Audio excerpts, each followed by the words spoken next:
Welcome to another edition of How to Fix It Yourself with Dave and Dave. Today we're going to be working on the Nissan Rogue 2016, and we're going to be looking at the HVAC system.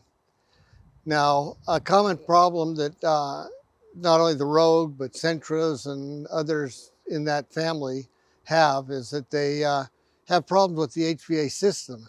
And what happens is all of a sudden you'll no longer get hot air, but it won't throw a code. And so it's like, what's going on? Why don't I get hot air? Which gets to be a problem if the air conditioner still works, because then in the cooler months, you know, like the spring, you might have the air conditioner on, but it's too cold, so you want to have a little bit of heat to regulate that.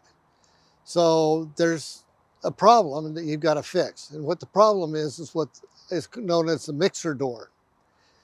And so there's a part that regulates the opening of the mixer door, which allows the heat to come in from the heater coils there in the heater and air conditioner control modules.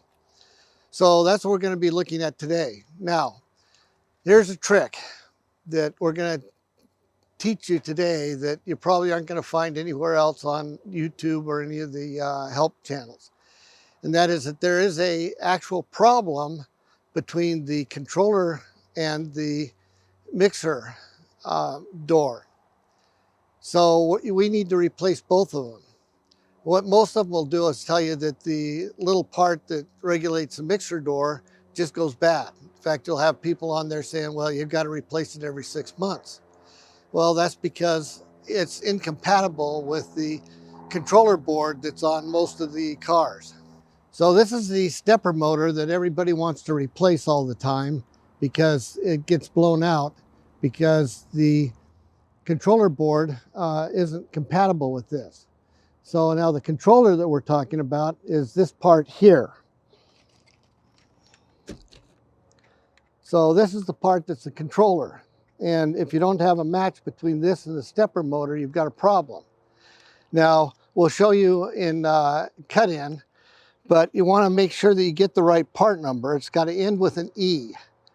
Most of the ones that are in the different automobiles have an A, B, C, or D at the very end of the number here, or the ID. This is an E version.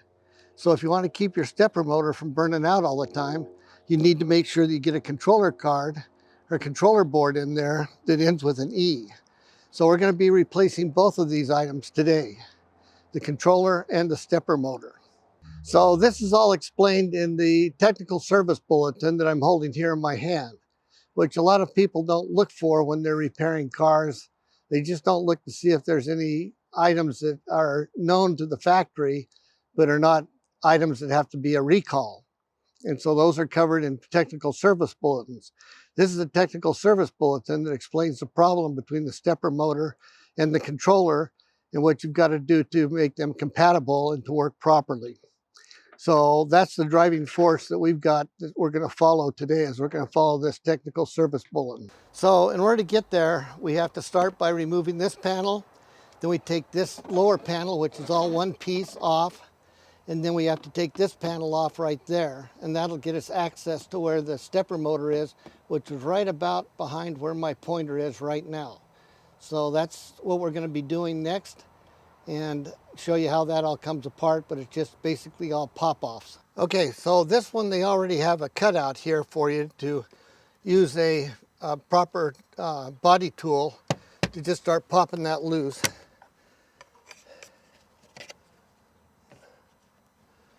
Come on, there we go. And that comes off, and then we can start working this one off here. Okay, now depending upon how you want to do it and how tight it is and how much you can squirm around, you can leave these two guys in place if you want, but it's easier if you go ahead and take it off. There's just two screws back here and here to loosen this little bracket up so you can take the whole panel out. Then you do have some electrical connections up here that you do have to disconnect. So we're going to go ahead and do that. and then we'll be back with you after we get that done. We showed you how to take off many of the kick panels and the plastic parts. One that we didn't talk about, and I want to make sure that we do that now that we've taken it out, is it gives you a lot more room in there to be able to get at that screw, because it's kind of almost hidden behind a metal support piece that's welded in place. And so you really want to take this off as well. So be sure you take this off, and that'll make your job of getting at that screw a lot easier. So this is the actuator that we put in. Actually, this is the one we took out. We've already got the other one in, but I wanted to show this clearly what's going on. So this is the actuator. It goes into the heater core in this direction. This is a hex head that slides in. You might have to twist it a little bit to get it to line with the flats so as it'll go in. I mentioned that you want to put a little bit of grease on here so that it goes in a little easier and has a little bit of flexibility to it. Now this is held in place by 2 screws. So there's a screw at the upper corner and at the lower corner, and there's an alignment pin that goes into this one here. And so if you're having trouble getting it into place, you might have to just rotate it just a little bit to make sure it hits that alignment pin and goes in and is flush before you start putting the screws in. If you don't have it in flush before you put the screws in, you might break something. So make sure it's seated in there nice and flush. And then you've got the 2 screws, this one here at the upper corner and this one down here at the lower corner. Now, in order to make that a little easier, what we do is we take some silicone paste and fill this hole and this hole with the silicone paste. And that way, once you get it in place, you can hand set the screw into the hole here and down here, and that paste will hold it in place while you get your screwdriver on it, because it's a little hard to see, and you want to make sure that the screw stays in place while you're putting it in. It'll save you a lot of headache to make sure that that screw is sitting in that hole right there and is not moving around when you try and get your screwdriver on it. So that's our advice in terms of easing your putting this in place. The next step we're going to do is we're going to go ahead and replace the controller with the new controller, the proper controller that should be in here now. As we mentioned earlier, this is a replacement controller with a E after the serial number. We'll put that down in the description. As you can see, it's a fairly straightforward operation. There's just a couple of clips and a couple of guide pins that just need to be popped. So this just pops out, replace the connector and put it back in place. So that's what we're going to do next, is go ahead and replace this. So first off, we're going to go ahead and get underneath here, there you go, and pop this first clip loose. If I can get in there.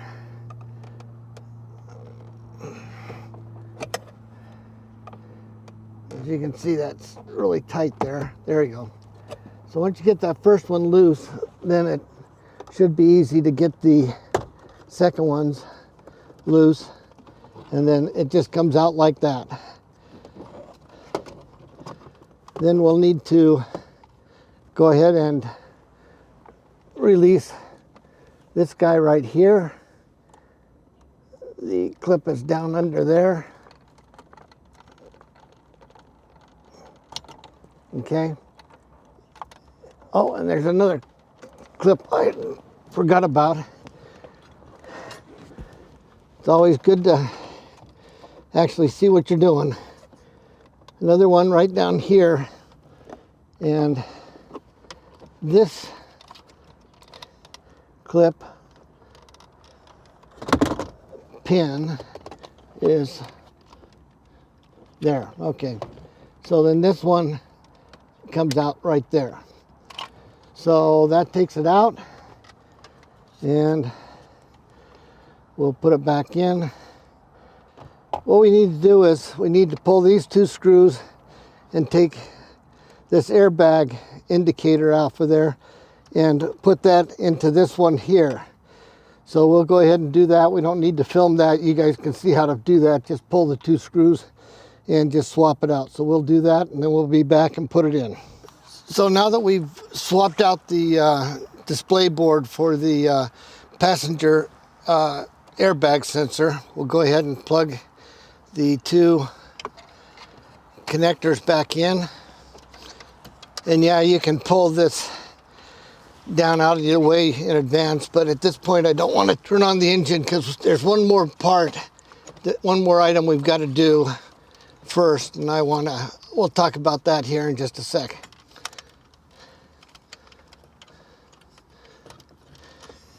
Come on, get in there. Okay, that one's in. And that one's in. Click, click. And that's in. So that's all it took to replace that. Okay, so now we're going to talk about something a little different. Before you turn the engine on or turn the ignition on, there's something we need to do that's specified in the TSB and also in the owner's manual.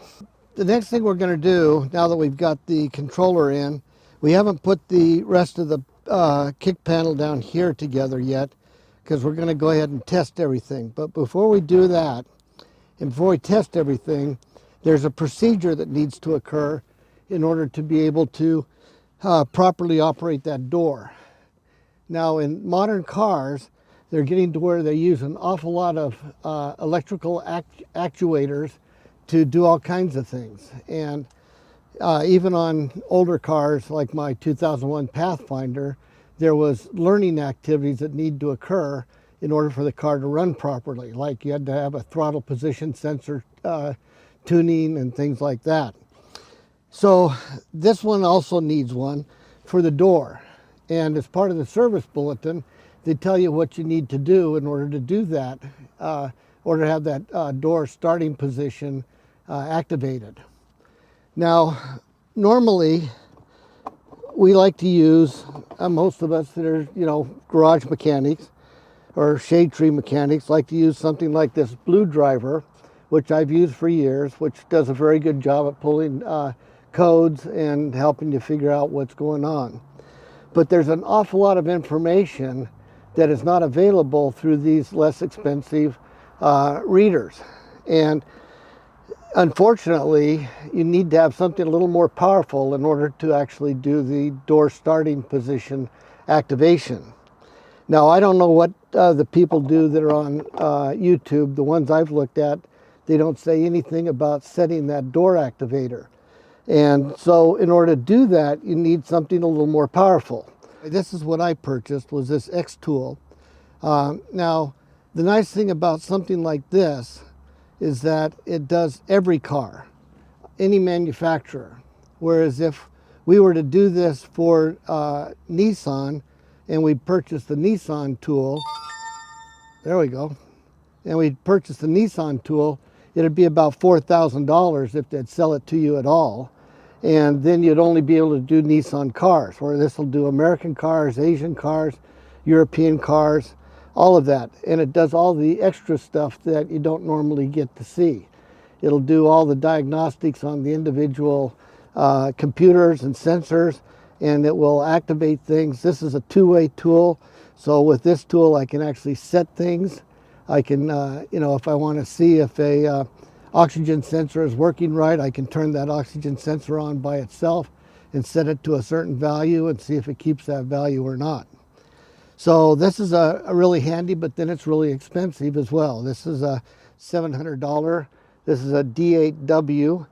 The W is because I bought the remote version so I can put this into the OBD2 port, and then I can walk around with this and use this wherever. I don't have to be tied to a wire. A lot of these from X-Tool, you have to be connected with a wire.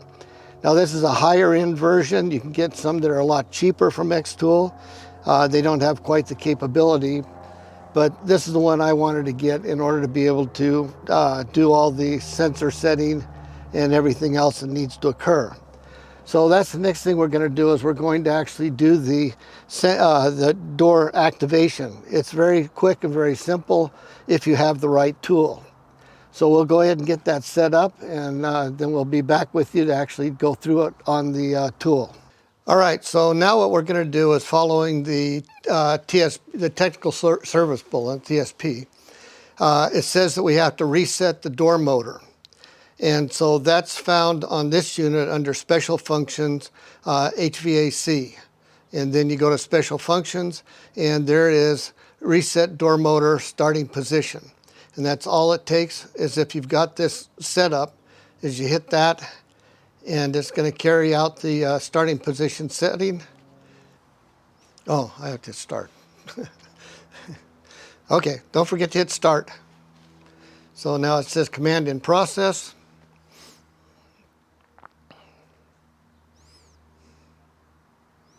And it now says command completed. So now we've got the door set so that it'll operate properly. Reassembled the interior of the car. We've got it all together. We've now run the engine. We've reset the door starting position so that that's all set and now working. And we can regulate the temperature just fine. I don't want to turn up the fan too much because we don't want the background noise. But you can feel where it's warmer coming out now. And then turn it down and it's cooler coming out. So I think we've got her taken care of, got it working. So hopefully this has been helpful for you to see how to actually fix that problem with the heater mechanism in this. Now there's one other point if you are having trouble that you might want to check, and underneath the accelerator pedal is a thermostat, which will keep the car from getting too much hot air. You know, in some of the older cars, you can almost burn yourself because it would be engine temperature coming out here. And now they put a thermostat in there to regulate that, to keep from having too much hot air coming out. So you might also check your thermostat if you're having trouble with the heater system on your car. So we appreciate your time. Hopefully this has been helpful to you.